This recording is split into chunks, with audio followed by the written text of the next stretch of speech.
Haleluya. Karibu kwenye tafakari. Kitabu ni cha Matendo ya Mitume sura ya 3 na sura ya 4, na nitaenda kusema na wewe kuhusiana na mambo 10 ambayo nimejifunza katika sura hizi mbili, yani sura ya 3 na sura ya 4. Ninakukaribisha sana. Kama hujasikiliza, kuna audio tumekuwekea YouTube, lakini pia iko kwenye WhatsApp. Kama unahitaji unaweza ukaomba na utatumiwa. Amen. Mambo 10 ambayo nimejifunza kwenye hizi sura mbili, sura ya 3 na 4. Cha kwanza, uponyaji wowote ule ambao Mungu anaachilia ni kwa majira na nyakati ambazo yeye anakuwa amepanga. Ukisoma Matendo ya Mitume 3 hadi 2 na sura ya 3 mstari wa 2 inasema, na mtu mmoja aliyekuwa kiwete toka tumboni mwa mamae alichukuliwa na watu ambaye walimweka kila siku katika mlango wa hekalu uitwao Mzuri, ili aombe sadaka kwa watu waingiao ndani ya hekalu. Ukisoma haya maandiko, kumbuka ili hekalu ni hekalu ambalo Yesu pia aliingia. Kuna uwezekano mkubwa kabisa Yesu alikuwa anapita na kuwahi kumwombea. Okay?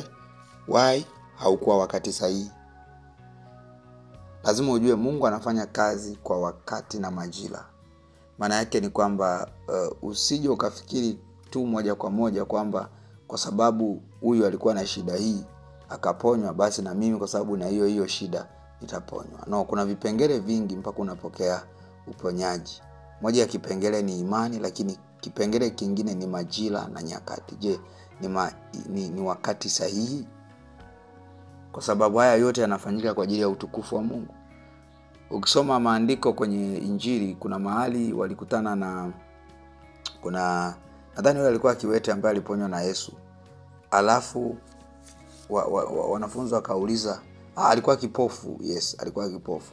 Wanafunzi wakauliza alitenda dhambi gani kwa sababu alizaliwa kipofu, au wazazi wake walitenda dhambi gani? Yesu alisema hajatenda dhambi wala wazazi hawakutenda, lakini haya yote yamefanywa ili Mungu atukuzwe, ili kazi ya Mungu itukuzwe. Maana yake ni nini? Kuna mambo yapo duniani ni kwa ajili ya majira na nyakati fulani, na hizo majira na nyakati zinakuwepo kwa ajili ya kumtukuza Mungu.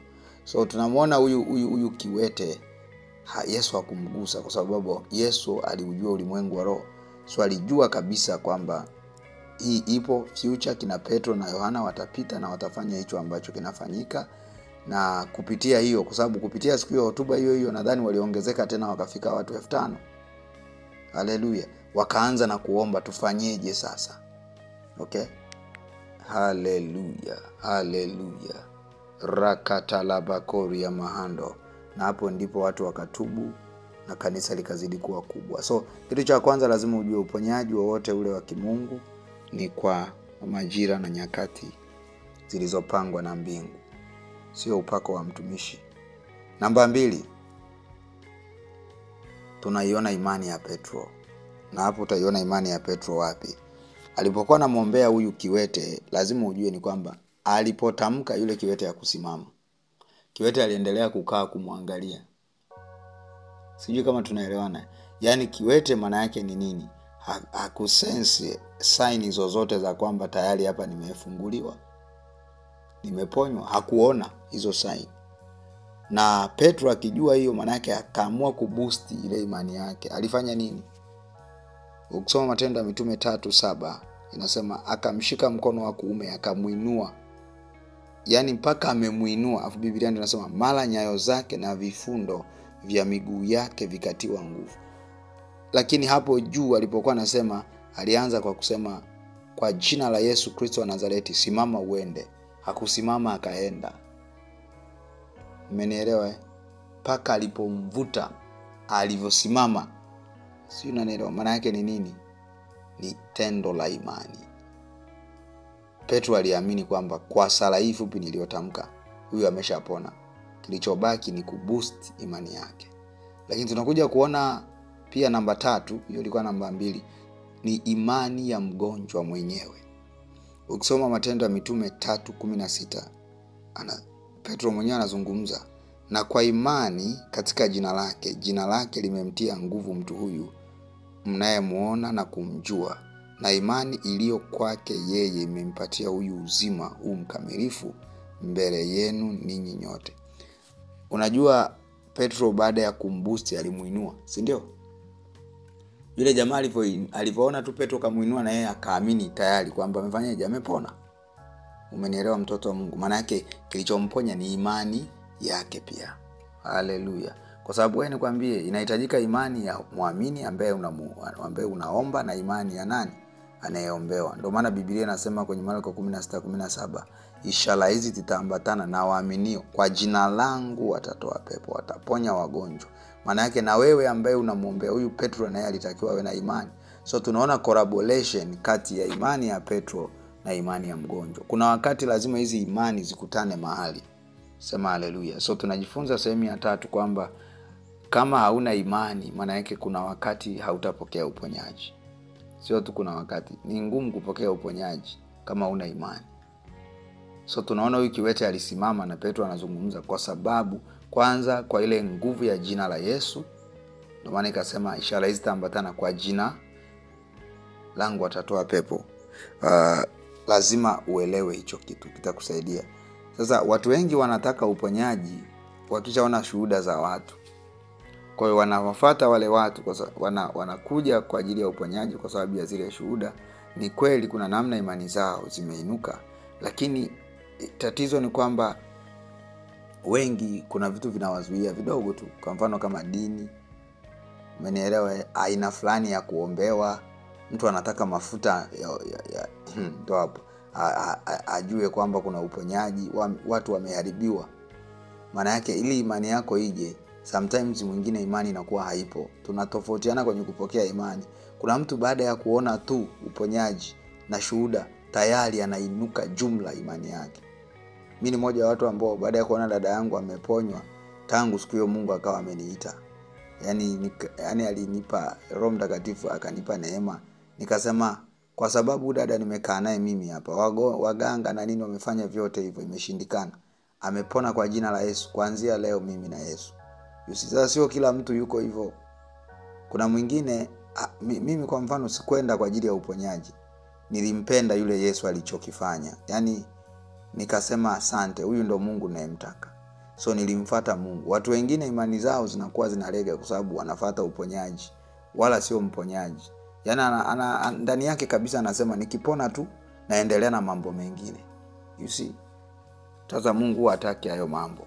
Lazima umtake yeye kwanza, sio vitu vyake. Yeye kwanza, vitu vyake vinafuata. Namba 4.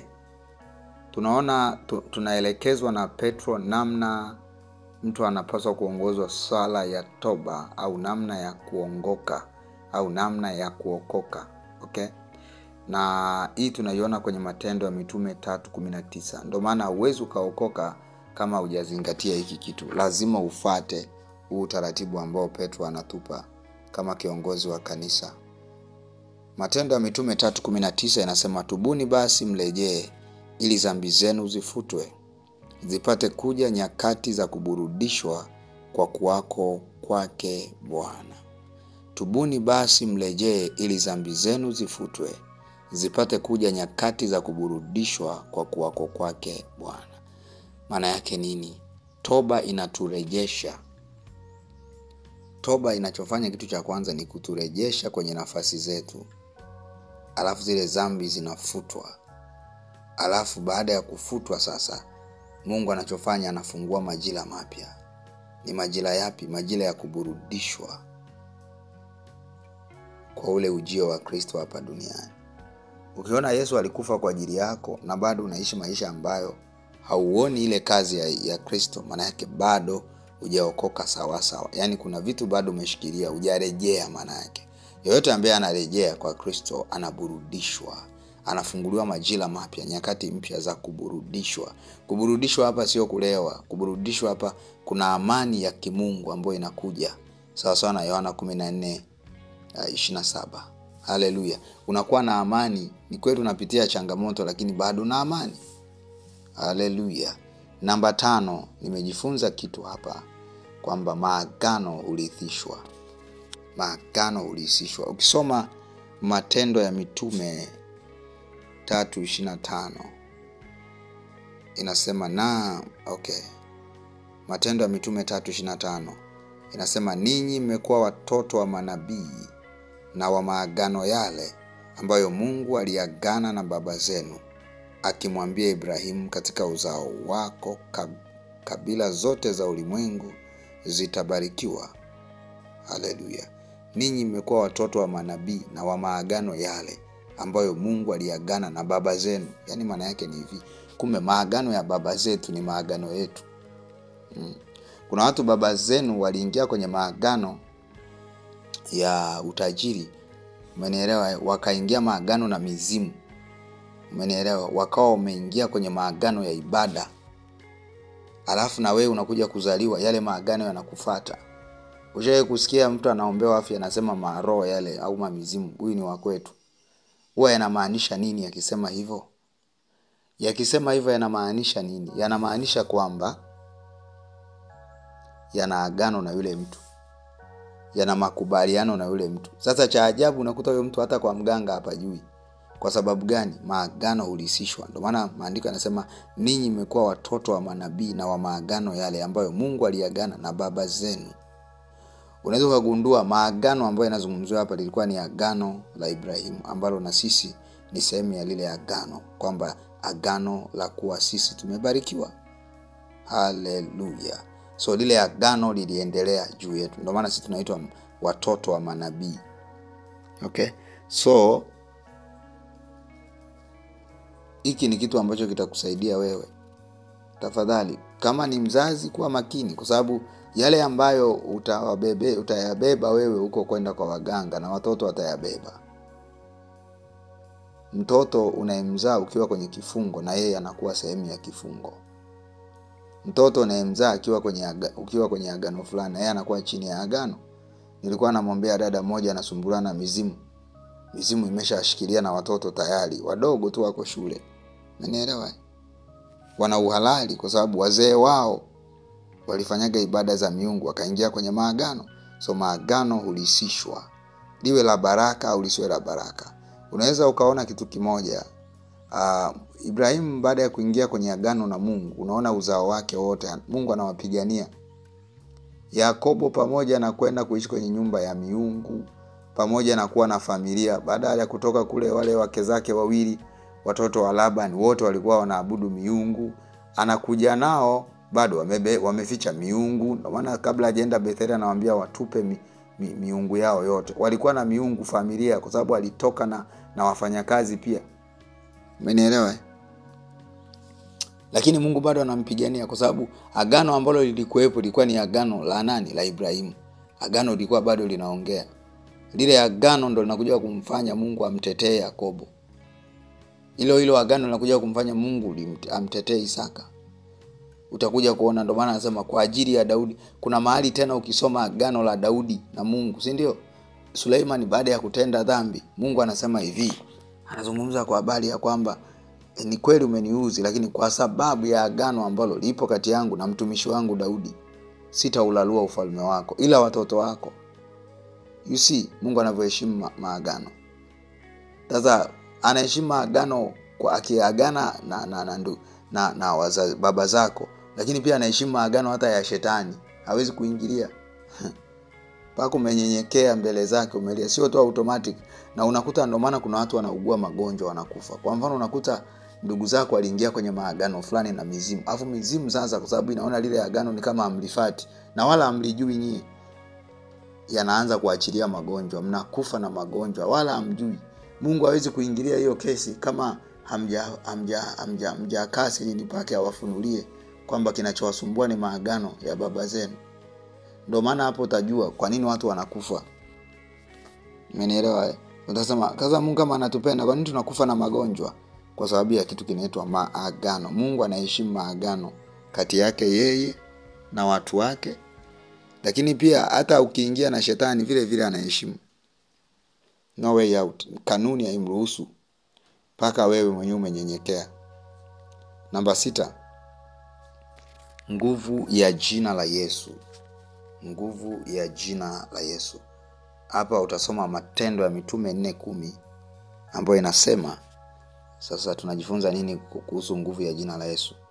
Jueni ninyi nyote na watu wote wa Israeli ya kuwa kwa jina la Yesu Kristo wa Nazareti, ambaye ninyi mlimsulubisha na Mungu akamfufua katika wafu, kwa jina hilo mtu huyu anasimama ali mzima mbele yenu.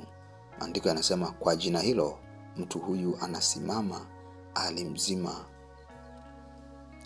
Jina la Yesu lina nguvu ya kuweza kufanya jambo lolote, kama ambavyo niliwafundisha kwenye semina ya siri ya jina la Yesu. Lakini hili jina la Yesu linafanya kazi kwa watu wenye tabia za huyo Yesu. Unaweza ukasema kwa jina la Yesu hiki na hiki, lakini usione matokeo. So jina sio herufi, niliwaambia. Jina ni roho. Lazima uwe umeweza kukopi na hiyo roho, umeenenda sawa sawa na hiyo roho, tabia zako zimeendana na hiyo roho. Na roho ni ipi? Roho ya Mungu mwenyewe, Roho Mtakatifu. Ukishaanza kuwa na ushirika, kaanza kuwa na tabia, kaanza kuabudu, kwa sababu ili uweze kuwa na tabia kama za Yesu lazima muabudu Yesu. Kumwabudu ni kufanyaje? Kuishi sawa sawa na kile ambacho anataka, kunyenyekea mbele zake, kumpenda. Haleluya. Kutoenda kwake ili unataka vitu. No, ni kufika na kumtukuza bila kutegemea akupe nini. Okay? Nyenyekea mbele zake. Utaona lile jina la Yesu linakuwa halisi hata kwako. Lakini jina la Yesu jenyewe kama jenyewe lina nguvu, na tumepewa sisi wanadamu kulitumia. Haleluya. Namba 7. Wokovu, kuokoka au wokovu wowote ni kwa njia ya Yesu Kristo peke yake. Usije kadanganywa mafuta yatakufanya uokoke. Usije kadanganywa sijui maji. Wokovu wote unakuja kwa njia ya Kristo peke yake. Matendo ya Mitume 4:12 inasema, wala hakuna wokovu katika mwingine awaye yote, kwa maana hapana jina jingine chini ya mbingu walilopewa wanadamu litupasalo sisi kuokolewa kwalo. Haleluya. So wokovu ni kitendo cha kutolewa kwenye giza kuletwa kwenye nuru, ni kutolewa katika maisha ya dhambi kuletwa katika utakatifu. Wokovu ni kuhamishwa huko, kuletwa huku. Sema haleluya. Kutoka kwenye utumwa wa dhambi na kukaa katika lile pendo la mwana ambaye ni Yesu Kristo. Na maana yake ni hivi, kuna wokovu ambao unamfanya Yesu kuwa mwokozi, alafu kuna ukombozi ambao unamfanya Yesu kuwa mkombozi. Ni vitu viwili tofauti. Yeyote baada ya kuokoka lazima utafute ukombozi. Moja ya ukombozi ni kutengwa na mizimu. Sasa ni watu wachache sana ambao wamepata hiyo neema ya kutengwa na mizimu. Of course lazima tujue hili jambo. Na baada ya kuokoka lazima uwe mwanafunzi wa Yesu. Ukiokoka ukasema kazi yote imeisha, wewe ndio umeisha. Unajua kuna watu wanadanganywa, kisha ongozwa sala ya toba ile ya kwanza upaswe kutubu tena. Wengine wanaambiwa ukishaokoka yote yamepita. My friend, wokovu unachofanya ni hivi. Unajua unaweza kuwa umefungwa kwenye chumba, si ndio? Tukafungua ule mlango, tukawapiga waliopo, tukakuchukua. Alafu tukakutoa kwenye kile chumba, tukakupeleka kwenu. Lakini zile kamba tusikufungue. Tulichofanya tumekuokoa, lakini hatujakukomboa. Tumekuokoa maana yake tumekutoa huko kwenye hatari, tumekuleta kwenu ambapo hamna hatari, lakini kinachohitajika ni ukombozi, kukata hizo kamba. Kwa sababu tukikuacha hapo hautaweza kula, utaendelea tu kuwa mfungwa huko sehemu sahihi. Ndio maana tuna watu wako makanisani ni wafungwa, kwa sababu wamezarau kitu kinaitwa ukombozi japokuwa wamepokea wokovu. Namba 8. Ukweli ni kwamba ukisha kuwa na Yesu una vyote. Yes, ukiwa na Yesu una vyote. Ukiwa na Yesu una elimu. Yaani mtu mwenye PhD ukikaa naye kuongea naye lazima aseme ya huyu jamaa msomi hata kama hujasoma. Kwa sababu roho Yesu akokaa ndani yako, Roho Mtakatifu amekaa ndani yako. Na Roho Mtakatifu ni roho wa maarifa na roho wa hekima. Maana yake utazungumza katika hekima ya ajabu. na utakuwa na maarifa ambayo hujui yametoka wapi. Ukimpata Yesu umepata vyote. Matendo ya Mitume 4:13. Basi walipoona ujasiri wa Petro na Yohana na kuwajua ya kuwa ni watu wasio na elimu, wasio na maarifa, wakastaajabu, wakatambua ya kwamba walikuwa pamoja na Yesu. Yaani hapa ni baada ya hawa jamaa wamekaa, wakuu wa makuhani wamekaa, wanawasikiliza, wanaongea pointi kweli kweli, wanaongea pointi nzito. Ndipo hapo sasa wanaanza kusema, ndo hapo wakaona, wakajua kwamba hakika walikuwa pamoja na Yesu. Jiulize leo wewe, unasingizia vitu gani wakati una Yesu? Mimi siwezi kufanya hii kwa sababu sijasoma. Mimi siwezi kuhubiri kwa sababu sijasoma. Petro na Yohana hawakuwa na elimu yoyote. Lazima ujue hicho. Inasema basi walipoona ujasiri wa Petro na Yohana na kuwajua ya kuwa ni watu wasio na elimu, wasio na maarifa, wakastaajabu. Walijua hawa jamani wavuvi tu, hawajaenda shule, lakini wanaongea point na wakaconclude kwamba hakika wana Yesu. Wewe una kitu, wewe kwenye maisha yako umewahi kumdhihirisha Yesu kwenye namna unaongea, namna unatembea, namna unavaa, namna unaishi? Yesu habaki mdomoni. Yesu anadhihirishwa kwenye matendo, kwenye maisha yako. Tuna Wakristo wengi kazi yao kusema tu nina Yesu, lakini kila siku mtaani wanamdhalilisha. Ukitukanwa umerudisha matusi na wewe. Sasa Yesu yupi huyo? Umeambiwa wapendeni adui zenu, unaingia kwenye maombi ya vita na watu badala ya kuingia vita na roho. Waefeso 6:12, vita vyetu sisi ni kwenye ulimwengu wa roho. Wewe unapigana kwenye ulimwengu wa mwili. Usifanye hivyo mtoto wa Mungu. Haleluya. Namba 9. Tunajifunza maombi ya mitume. Haya ni maombi baada ya hawa Petro na Yohana kutishwa. Ukisoma Matendo ya Mitume 4:29 hadi 31 utakutana na haya maombi. Haleluya. Unakutana na haya maombi. Baada ya kuwa wametishiwa wasitumie jina la Yesu tena kufundisha wala kuwahubiria watu, hawa jamaa walirudi wakaingia kwenye maombi, wakaungana na wenzao. Kanisa likakaa chini likaanza maombi. Ukiangalia maombi yao hawakuomba eti kwamba hawakuomba kwamba natuma moto kwa makuhani na wapiga. Hawakuomba kisasi. Naona mpaka hapa. Walichotaka ni nini? Walijua wanatishiwa. Wakakaa, Roho Mtakatifu akawaongoza kwamba kama kuna vitisho, maana yake wanahitaji ujasiri. Wakamuomba Mungu ujasiri. Hawakuanza vita. Umenielewa? Yaani lazima uangalie hivi. Kwenye maombi lazima uangalie. Muda mwingine wewe ndo ujue una udhaifu fulani, uondoe ili ushinde kile kinachokuja mbele yako. Kwa mfano, kama unajua kabisa wewe ni mrahisi kupenda, kila mwanaume tu akija na gari tayari maana yake ni nini? Hautakemea wanaume wenye magari wasikufuate. Utaangalia moyo wako udhaifu, alafu utamuomba Mungu aondoe huo udhaifu. Umenielewa? Yes. Watu wengi wanapenda kuangalia watu wengine, hawapendi kujiangalia wao. Wewe kila siku unagombana na mume wako na mke wako. Sometimes kaa chini jiangalie. Uko busy unasema baba muone huyu mwanaume kila roho inayoletea hasira. Kumbe wewe ndo una shida, ndo adui anakutumia wewe. Lakini hujawahi kukaa hata siku moja ukajiangalia. Hawa mitume walikaa wakaangalia wakaona ili tukio, hivi vitisho tunahitaji ujasiri. Kwa hii hofu tulionayo hawa jamaa watatuzuia. Na Mungu anashuka na eneo linatetemeka. Haleluya. Waliomba ujasiri.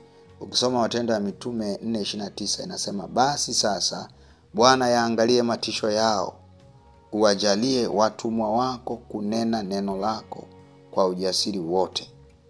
Ukinyosha mkono wako kuponya, ishara na maajabu vifanyike kwa jina la mtumishi wako Mtakatifu Yesu.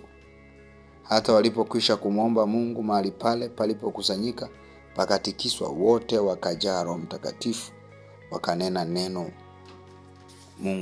neno la Mungu kwa ujasiri. So unaweza ukaona walichoomba ni nini? Ujasiri. Lakini kuna kingine hapa Roho Mtakatifu ameniongezea, nitakupa bonus namba 11. Moja ya kitu ambacho tumejifunza ni kwamba kujaa Roho Mtakatifu ni kila mara.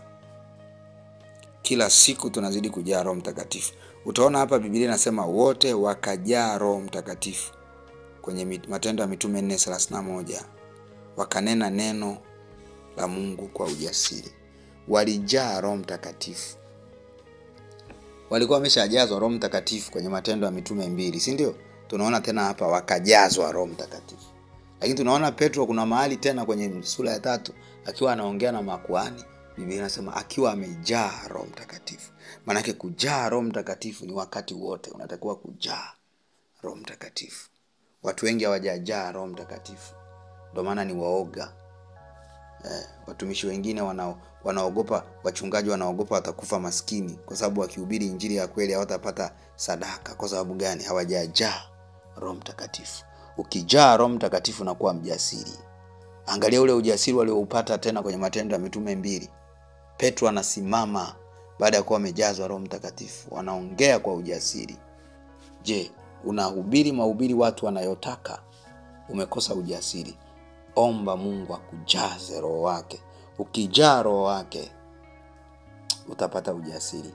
Kwa hiyo hatujazwi na Roho Mtakatifu mara moja, tunajaa kila siku. Na moja ya njia ya kujaa Roho Mtakatifu ni kujaa neno lake. Neno linavyojaa ndani yake na Roho Mtakatifu anajaa ndani yako. Haleluya. Kumbuka Petro, maandiko yanaposema Petro akiwa amejaa Roho Mtakatifu, hapo ndo tunaona anaanza kuchukua na vifungu vya Biblia. Umenielewa? Hata baada ya ujazo ule wa sura ya 2 tunaona alianza kwa kufanyaje? Kwa kukoti maandiko. Huko ndiko kujaa. Manake neno la Mungu ni moja ya alama ya kwamba umejaa Roho Mtakatifu. Ukitaka kuendelea kujaa Roho Mtakatifu, endelea kusoma neno na kulitafakari. Utaendelea kujaa kila siku. Na hapo ndipo utainuka viwango. The more unajaa Roho Mtakatifu, manake ushirika wako wewe na Roho Mtakatifu unazidi kuongezeka. Sema haleluya. Basi Mungu akubariki sana. Tunaendelea na kitu hiki ambacho Mungu amekiachilia, kuinjilisha kupitia tafakari za maandiko matakatifu. Na kama umepitwa sehemu ya kwanza, tulizungumza pia kuhusiana na mambo ambayo nimejifunza na kupitia Matendo ya Mitume sura ya 1 na sura ya 2. Mungu wa mbinguni akubariki sana, na mimi nikutakie siku njema. Unaweza ukajiunga kwenye group letu la WhatsApp kama unanisikia kupitia YouTube au kupitia mitandao mingine au kupitia jirani ambaye amekutumia 0627945434. Hiyo ni namba ambayo nakutumia moja kwa moja. Lakini pia unaweza ukatuma ujumbe wako kupitia namba hii. Ukatuma kupitia namba hii 0762072597. Huku kama unahitaji kuungwa kwenye grupu, tuma tu ujumbe ni unge kwenye grupu.